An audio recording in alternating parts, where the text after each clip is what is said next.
And if they don't honor that, we'll probably go back to bombing them until they honor it, you know? It's amazing what bombs can do. 17 जून 2026 को आलमी सियासत में एक तारीखी लम्हा देखने को मिला, जब अमेरिका और ईरान ने 100 दिन से ज़ायद जारी रहने वाले तनाज़े के बाद अमन मुआहदे को आगे बढ़ाने के लिए अहम इक़दामात मुकम्मल किए।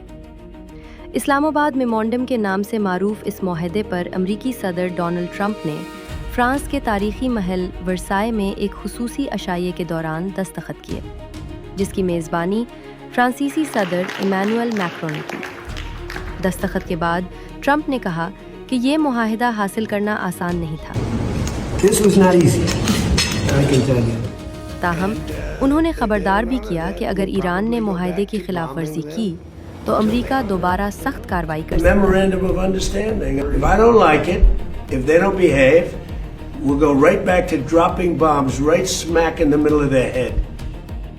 ईरानी सदर मसूद पेज़ेश्कियन ने भी मुआहदे पर दस्तखत किए, जिससे ये कई दहाइयों में दोनों ममालिक के दरमियान सबसे अहम मुआहदों में शामिल हो गया। मुआहदे के मुताबिक दोनों ममालिक ने जंगी कार्रवाइयाँ ख़त्म करने और खित्ते में इस्तेहकाम बहाल करने पर इत्तिफाक किया है।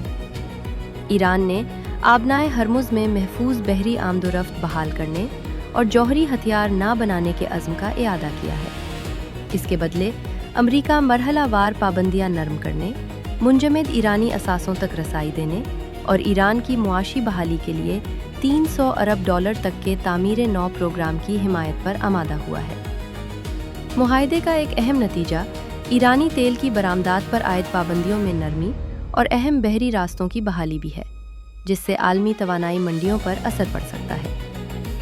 इस पूरे अमल में पाकिस्तान ने अहम सालिसी किरदार अदा किया। वज़ीर आज़म शहबाज शरीफ ने मुज़ाकरात के फ़रोग़ और दोनों ममालिक को करीब लाने में नुमाया किरदार अदा किया, जिसे मुतअद्दिद बैनुल-अक़वामी रिपोर्ट्स में तस्लीम किया गया है। अब अगला मरहला स्विट्ज़रलैंड में मज़ीद मुज़ाकरात का है, जहां इस इब्तदाई मुआहदे को एक जामे और मुस्तकिल अमन मुआहदे में तब्दील करने की कोशिश की जाएगी।